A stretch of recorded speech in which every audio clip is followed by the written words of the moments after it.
Feeling good about the forecast these days. Yeah, it is good. Good stuff. Unfortunately, the wheels come off as we go into the weekend. It looks like we'll get into the rain. course. I had to bring it down. However, for those of you out there who have a light tickle on Monday and Tuesday. Right. Oh, that's right. You know the forecast is coming back. Yeah. Probably seen it in the apps, too. Yeah. And, yeah, the apps aren't lying. It's going to come swinging back, those 70s, at least for a couple of days before we get mired in more showers. 66 for a high in Boston so far. Beverly got up to 66, and we did clear it out, at least in many spots. Getting back to the sunshine, Portsmouth 61. Unfortunately, Cape Cod still a cool spot in the mid-50s, but 61 in Falmouth. I mean, you know, near the canal in Plymouth too, South Plymouth. Nantucket 54 degrees, 76. The warmest spot though, Fitchburg, close to 80 degrees, and you could see the influence of the sea breeze. Now the winds have switched on shore, even through northeastern and back to BC right now. Needham at 73.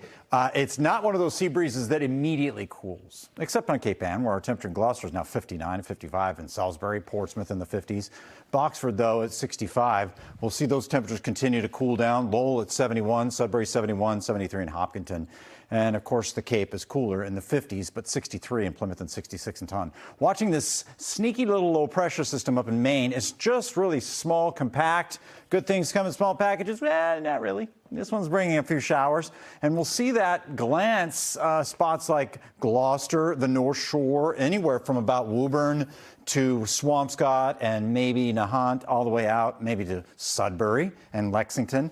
These will sink south. They're still developing. I'm going to watch these carefully. I don't think we'll get a thunderstorm, but, you know, with just a marginal instability and maybe a little bit of daytime heat. I mean, we have some 70s out there through North Andover and back towards Sudbury and back over towards Billerica. So, yeah, it's a possibility that we pop one, but they'll be moving off of Cape Ann, then off of Cape Cod, too. And then our friend, the clouds.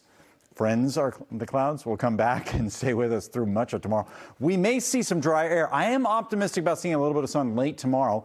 And for that matter, as the dry air comes in from Maine, it does beat back some of those clouds on Saturday. So there's some sunshine. The weekend is not all about drab and gray. There are a few rays that get in here. Tomorrow, 56 degrees under a mostly cloudy sky. And we are dry. We're not looking at any rain tomorrow. And Saturday, ditto. We are dry, but just, you know, toughing it out through the clouds. 55 in Boston, about 62 in Worcester, and even 60 back through Natick.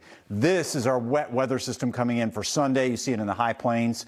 It does get to us, but it's in the afternoon, so the morning is somewhat dry. It's just cloudy, and those afternoon showers will get us, and the temperatures dip a little bit more to 54 degrees. Comes back up, like we mentioned, on Monday and Tuesday. Those seem like the best days next week. Cinco de Mayo isn't all that bad, but, you know, a little drab. And then we just get wrapped up in a pattern that's stalled, and, I mean, we've seen this so many times before. It seemed drier yesterday, but now it's trending wetter from Wednesday on into next weekend, perhaps. So we'll have to see how it plays out. I don't want to spoil anything for next weekend's plans, but we'll pace it out over the next